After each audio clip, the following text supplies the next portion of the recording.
We've recently added contextualisation to our off-the-shelf learning courses. One of the great things about contextualisation is it takes a generic course, something like a bullying and harassment, that generally has an office-based flavour to the pictures, the imagery, the look and the feel, and the design of the course. And we've been able to factor that out into different subsets, different themes. And so now we can contextualise that course to someone who works in a construction setting. So the course resonates with them because it looks and feels like what they do on a day-to-day basis. The other thing too is that we've done this not just in the construction, we've done this in other areas as well. So something like a hospital, the course will look like a clinician setting. So an organisation can now have one course that has multiple different themes, meaning that their learners are going to have a better learning pathway because they're going to complete training that looks and feels like their work environment. So one of the things we've seen was a real demand from many organisations was to have training that looked and felt like different departments of their organisation.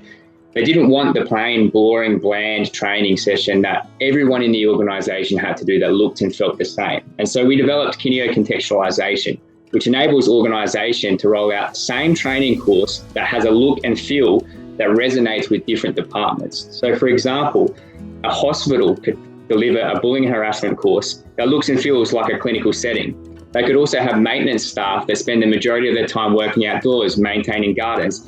We can deliver a course to them that looks and feels like the outdoor environment. And of course, the big, large contingent office-based workforce too. We've got a course that looks and feels like that office-based environment.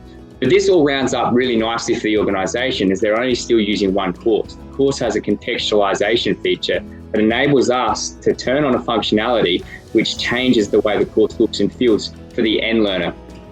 This makes a far, far superior learning experience because the learner's doing training that looks and feels like their daily environment.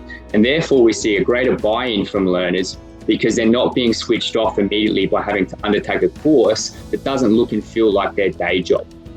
This sees an improvement in compliance rates because more people are completing courses. So we see an uplift in not only the enjoyment of undertaking the courses, we see an improvement in the compliance because more people are completing those courses because they're more engaged, they're more involved.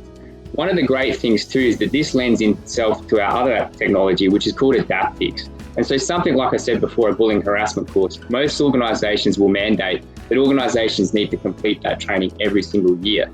And why would we want someone who's retained the knowledge to have to go through that same course for the whole duration? And so one of the great things we've got is Adaptics technology, which will enable an organisation to turn on in year 2.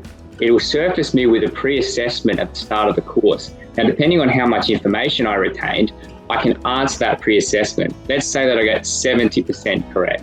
The course will morph to only show me the 30% where I need to scratch and increase my uplift on my knowledge in that particular area. And the great thing here is the contextualisation still works. So when I go back to that course and I need to complete that 30% extra, it still looks and feels like my job. Kineo differs from a lot of other courses for a range of different reasons. Contextualisation, which we mentioned earlier, which makes the training look and feel like my day-to-day work environment, only being one of those. There's a range of things we do, but at the heart, we have a focus on the learner. And that's really where we want that interactive, engaging experience so that the learner can interact with the screen and really start to feel like they're in the role of the course. And this is done by a range of different metrics and technologies. And one of those is we also have accessibility built into our courses. And so someone who has potentially impairments can turn on certain functionality in the courses, which makes that course more inclusive. So things like I can turn the voiceover off, I can speed the voiceover up, I can put a screen reader on that's going to read that content to me. Our courses also feature quite a lot of rich animation that really lends itself to a storytelling component of the content that can set the scene of the course and then also wrap the scene of the course too. So it's these learning strategies and techniques that we use spread and dispersed right throughout the course that improve that overall learner experience. One of the things too is we've built in learner feedback. And so we're getting feedback from hundreds of thousands of learners every single month. And this is improving the quality of our courses. We're routinely rated 4.5 out of 5 stars for the quality of our courses, which is fantastic to see. The courses are completely mobile responsive. And so organizations can have learners access their content on their mobile phone, their iPad or their desktop. And the course will morph to show the full screen that it needs to on those devices.